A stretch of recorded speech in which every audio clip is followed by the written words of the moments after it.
Tatakshanena shitang shushitalang teja apatat Unmilitaksho Ramastu Yavadetat prapashyati. Then in a moment, Rama's power went cold like the moon.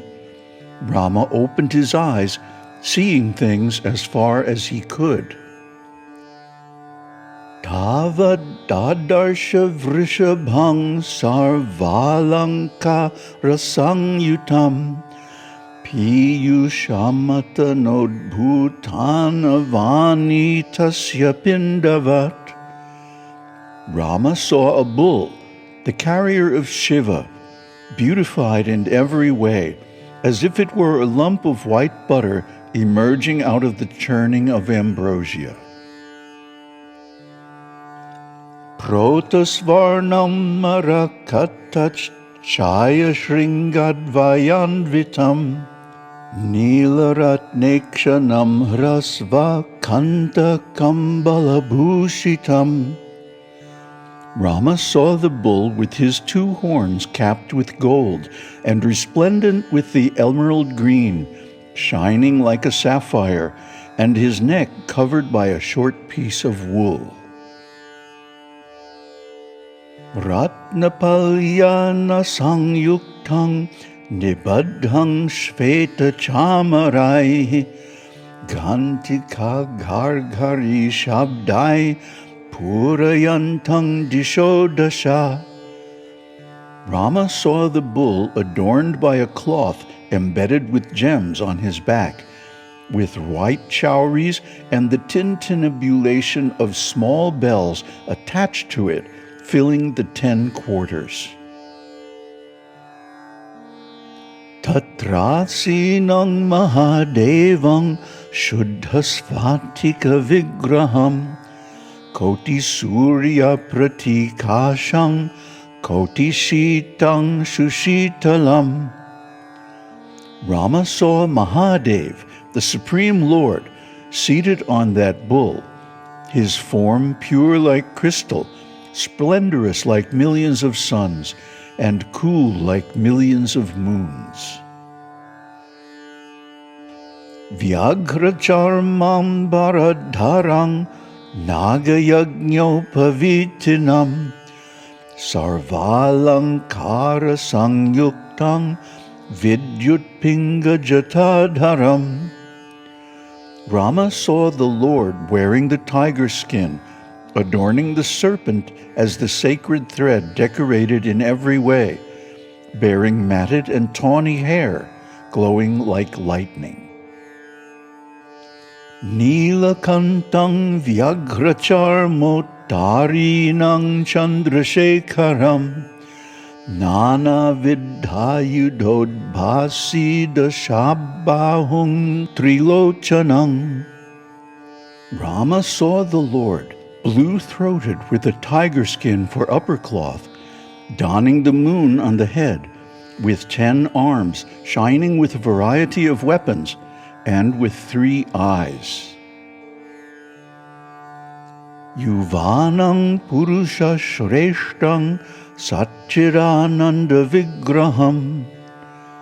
Rama saw the youthful Lord, foremost among persons, the very form of existence, consciousness, and bliss. Namaste. So in the last episode, Rama, after 4 months of intense sadhana, worshiping Shiva with his holy names and the sacred fire and so on, suddenly there was this enormous noise, like the churning of the ocean with the Mandara mountain in the beginning of the universe. And Rama was overwhelmed. He fell down on the ground, his bow slipped from his hand. He was powerless, he couldn't do anything. And suddenly it stopped.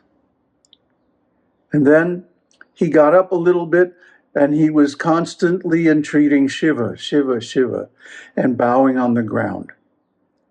You see, these are all instructions. It's not just a story. But, they have in the West the saying, what would Jesus do? Well, if Shiva appeared to you, or if Shiva appears to Rama, what would Rama do? So that's what you should ask yourself. If Shiva is appearing or going to appear, what would Rama do? Because he's the supermost human being. He's the most qualified. He's the leader, the king of the earth planet.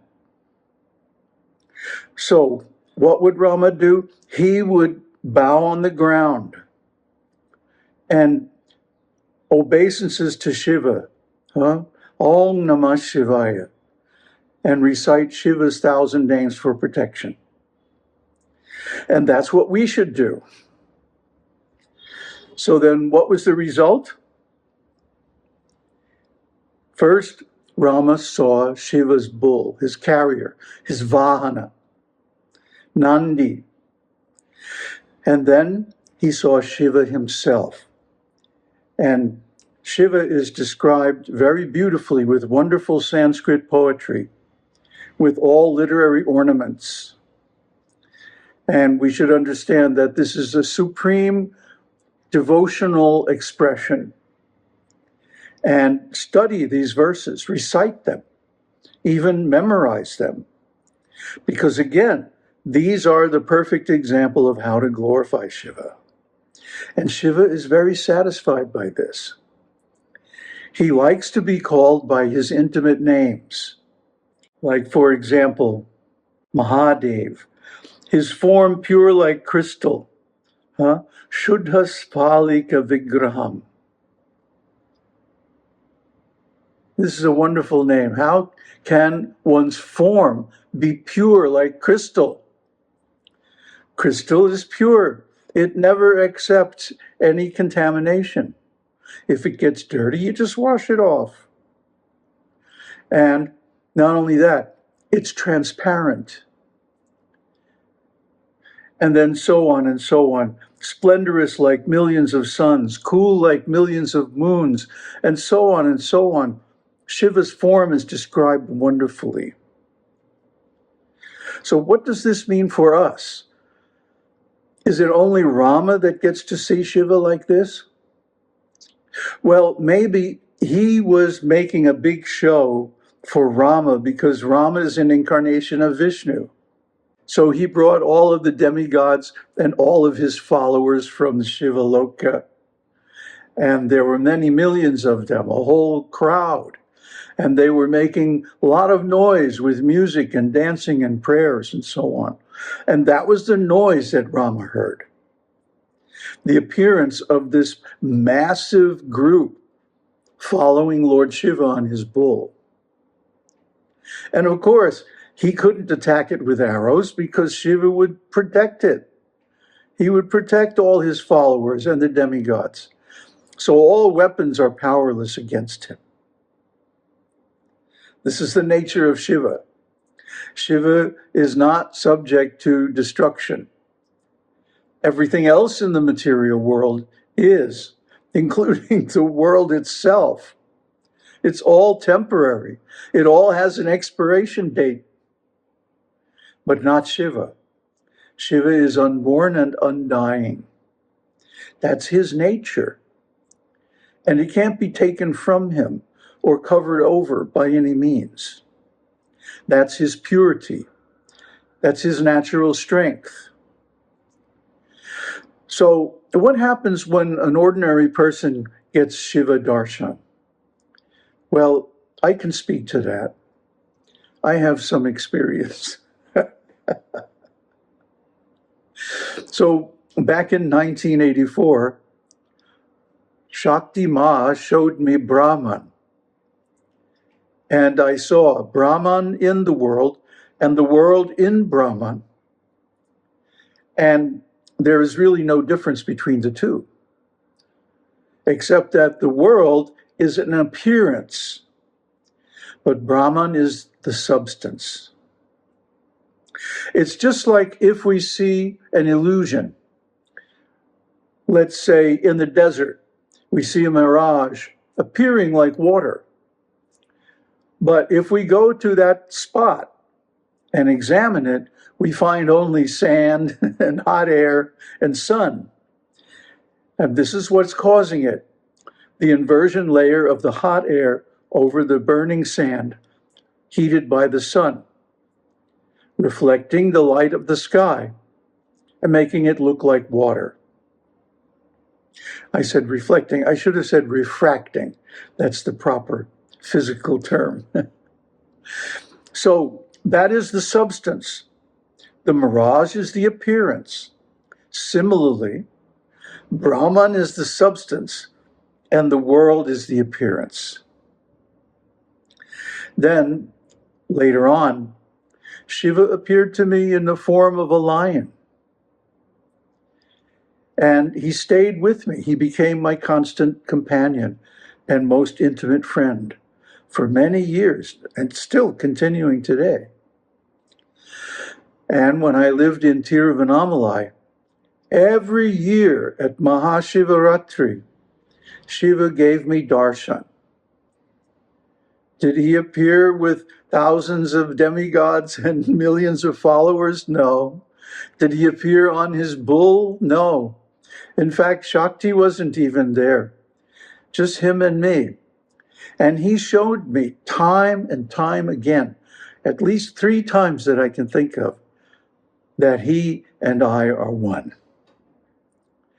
And it was very low-key, informal, not a big production, with cast of millions, like Rama's Śiva-darśan. It was very intimate, very personal. And this is a different mood, huh? The mood of opulence where, there's a cast of millions of demigods and worshipers and the Shiva Gana, which is the crowd of his followers in the spiritual world, is reserved for special occasions. Like when Rama gets Śiva-darśan. Because Rama is a very high-ranking personality. He is not just anybody, huh? But for ordinary people like us, Shiva even humbles himself to appear like an ordinary friend. I mean, this is such mercy. It's such grace, anugraha. It's really, really impossible to describe. He appears quietly in the middle of the night in a human-like form, only 2 arms. And he shows us that, actually, you are just like me. He showed me that several times.